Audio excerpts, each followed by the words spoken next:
बेकसूर एपिसोड 2। तभी एक दिन उसे जब पता चला कि एक नई जिंदगी उससे जुड़ने जा रही है तो वह सन्न सी होकर रह गई। उसे समझ नहीं आ रहा था भगवान की इस देन के लिए वह खुश हो या रोए। जब उसने ये खबर अपनी सोच सत्या रानी को दी तो उसकी खुशी की कोई सीमा ना रही। उसने खुशी से पुनीता को गले लगा लिया और बोली, तुम नहीं जानती आज तुमने मुझे कितनी बड़ी खुशी दी है। बस अब तुम पलंग से नीचे पाँव नहीं रखोगी। तुम तो अब इस घर के चिराग को लाने की तैयारी करो। राजा राम भी बहुत खुश था, जैसे बहुत तरसाने के बाद सूखी धरती पर ईश्वर ने जमकर बारिश कर दी हो। वह पुनीता का बहुत ख्याल रख रहा था। हर चीज जिसे वह खाने की इच्छा जताती उसी वक्त हाजिर कर देता। उसकी खुशी और उसकी तकलीफ दोनों का ख्याल रखता। पुनीता को अब जिंदगी से लगाव होने लगा।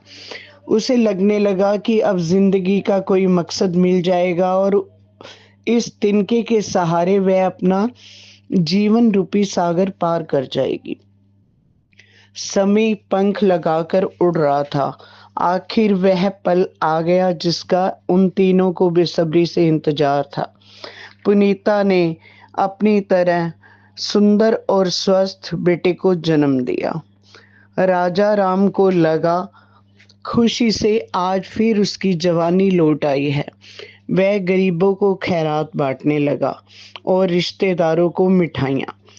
सत्या रानी तो ये खबर सुनकर परमात्मा के आगे सिर झुकाकर झोली फैलाकर ईश्वर को सौ सौ बार धन्यवाद करने लगी। हे मालिक, तूने इस गरीबनी की झोली आज अनमोल खजानों से भर दी। मेरी तपस्या सफल हो गई।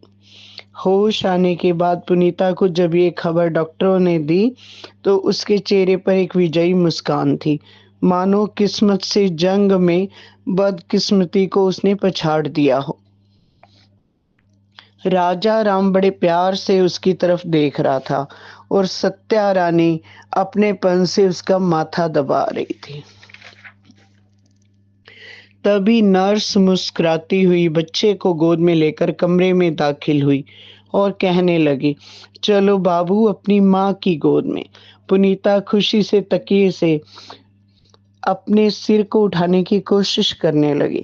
तभी उसने देखा बच्चा अपने पिता की गोद में है और बहुत प्यारा है। उसकी खुशी का ठिकाना ना रहा। बहुत दिनों से आंखों में छुपे आंसू बह निकले।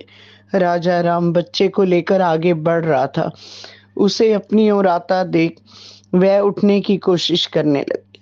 तभी उसके कानों में राजा राम के शब्द पड़े, ले सत्या रानी, ये तेरा बच्चा, तू ही इसकी माँ है। ये कहकर उसने बच्चे को सत्या रानी की गोद में डाल दिया।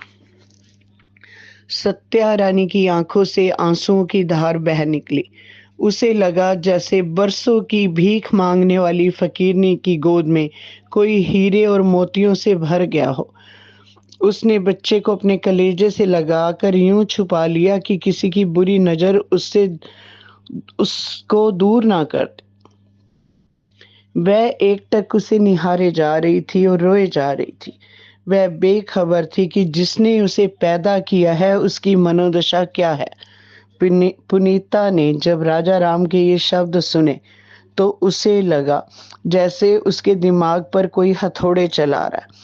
उसे ऐसा लगा प्राण उसके शरीर से निकलते जा रहे हैं। उसे एहसास होने लगा कि बदकिस्मती तो साये की तरह उसके साथ ही चल रही है।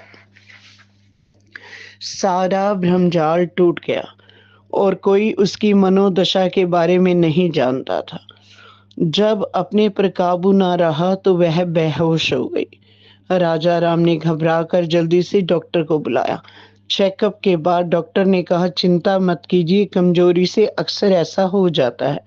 इन्हें आराम की जरूरत है। कुछ घंटों के आराम से ये होश में आ जाएगी। तो राजा राम और सत्या रानी को तसल्ली हुई। वह दोनों पुनीता के मन में चल रही हलचल से बेखबर थे। बच्चे को अस्पताल से लेकर जब 3 दिन बाद घर वापस लौटे तो पुनीता के व्यवहार में बहुत बदलाव आने लगा। वह सत्या रानी से रूखा व्यवहार करने लगी, परंतु बच्चे के पैदा होने की खुशी इतनी अनमोल थी कि सत्या रानी को इस बात का एहसास ही नहीं होता था। वह तो उस नन्हे फरिश्ते को हर पल हंसता, खेलता और बड़ा होता देखना चाहती थी। 6 महीने बीत गए। सत्या रानी बेटे को आंगन में टब में बिठाकर नहला रही थी, तभी बाहर से किसी ने उसे आवाज दी। तो उसने पुनीता को बुलाकर कहा, तुम मुन्ने का ध्यान रखना, मैं अभी आती हूँ। पुनीता ने हाँ में सिर हिला दिया और फिर मैगजीन देखने में खो गई।